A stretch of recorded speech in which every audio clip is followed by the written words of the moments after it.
This morning at 7:30, we will learn more information about a wrongful death lawsuit filed against East High School. The family of 16-year-old Luis Garcia, who was shot and killed outside of the school, is now suing Denver Public Schools. Now, news reporter Brianna Fernandez joins us live from the administration building this morning. Brianna, that's where our news conference is set for later this morning. Exactly, and that's when we can expect to see the attorneys as well as Luis Garcia's family here at that press conference that's happening in about an hour and a half. We know Luis Garcia was shot and killed last year back in February as he was sitting in his car outside of East High School. 2 weeks later, he died, and now a year and a half later, no one has been charged.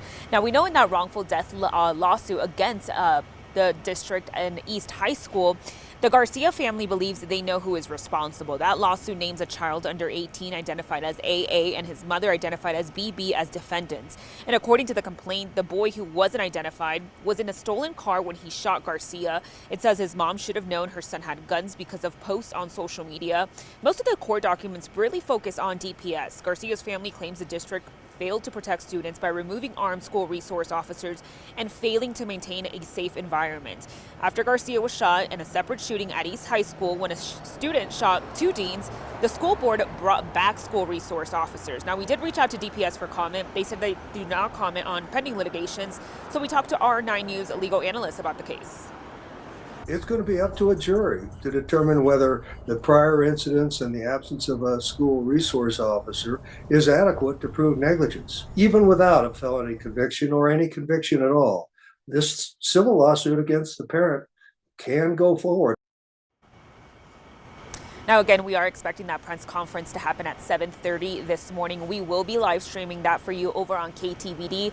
That press conference is happening right here outside of the administration building for DPS. Again, we're going to see the attorney as well as Luis Garcia's family. For now, I'm live here in Denver. Brianna Fernandez for 9 News. All right, Brianna, thank you. The vice presidential nominees, Democratic Governor Tim Walz and Republican Senator J.D. Vance, squared off last night in the first and only vice presidential debate. NBC's Alice Barr reports on how it may impact the race for the White House with less than 5 weeks until Election Day.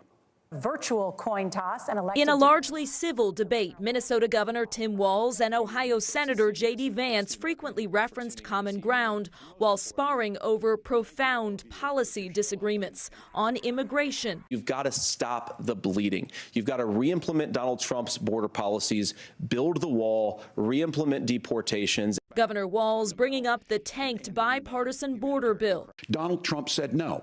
Told them to vote against it because it gives him a campaign issue. When you don't want to solve it, you demonize it. Pivoting to Trump-Vance false claims about Haitian migrants in Springfield, Ohio, that led to a dispute over fact-checking and muted mics. Abortion, another focal point, Senator Vance saying Republicans need to earn back voter trust on the issue. The proper way to handle this, as messy as democracy sometimes is to let voters make these decisions, let the individual states make their abortion policy. How can we as a nation say that your life and your rights, as basic as the right to control your own body, is determined on geography? The nominees trading barbs over the economy. Kamala Harris's atrocious economic record, which has made gas, groceries, and housing unaffordable for American citizens. Kamala Harris's day one was Donald Trump's failure on COVID that led to the collapse of our economy. In another flashpoint, Senator Vance refusing to acknowledge former President Trump lost the 2020 election. Tim, I'm focused on the future. Did Kamala Harris censor Americans from speaking their mind in the wake of the 2020 COVID situation? That is a damning non-answer. The candidates fighting for an edge in likely the final debate before Election Day. In Washington, Alice Barr, NBC News. And be on the lookout next week as ballots for this upcoming election will be sent out starting next Friday, October 11th. Colorado voters will then have 2 weeks to return them by mail. If you miss the deadline on October 28th, you will need to drop it in a drop box or vote in person. Ballots are due by 7 p.m. on Election Day, November 5th. The next court date for the brother of Nikola Jokic has been pushed back. Strahinja Jokic was supposed to have a plea hearing yesterday morning, but it was rescheduled for November 19th. Video captures Strahinja punching a fan in the face during a game against the Los Angeles Lakers back in April. Court documents obtained by 9 News Investigates reveal the fan was later diagnosed with a concussion. Strahinja is charged with misdemeanor assault. A branch of the state's highest court has censured two prosecutors who brought charges against Barry Morphew.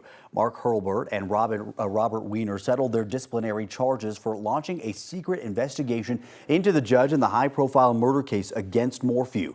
The settlement means that they will avoid going to trial next week. A public censure is a statement issued by the Colorado Supreme Court informing the public that a lawyer committed misconduct. The DA's office in Chaffee County brought in Hurlburt and Weiner to help prosecute Morphew. Morphew faced murder charges for his wife's death in May of 2020. Hurlburt is a well-known former district attorney who prosecuted Kobe Bryant for alleged sexual assault in Eagle County in 2003. Both lawyers will also have to pay nearly $5,000 in fees. Last month, District Attorney Linda Stanley was disbarred for ethics violations stemming from the same case. This morning, rescue efforts continue following the second deadliest hurricane to hit the U.S. mainland in the past 50 years. Officials say 162 people in 6 states were killed from the storm as of last night. Helene's wrath is still being felt in South Carolina, Georgia, Florida, Virginia, and Tennessee.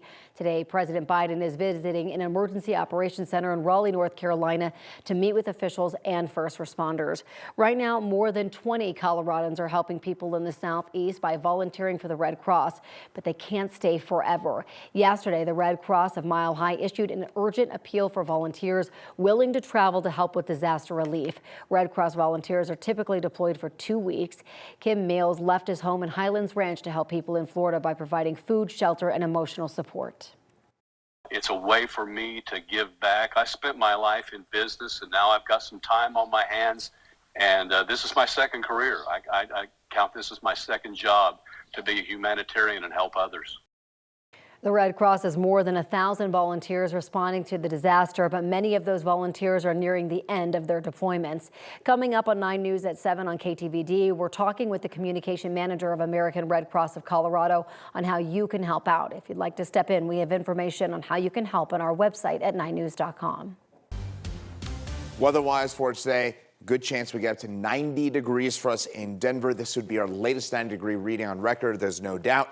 That is the main weather impact for today. And it would mean we'd be in third place all time in terms of most 90-degree days in a single year. We'd move up to day 65 at 90 or above so far this year if we get there today. Another chance we get to 90 later this week. I know it still feels like summer, but there is maybe a little hope if you're hoping for fall. I'll have details on that in my full forecast in a couple of minutes.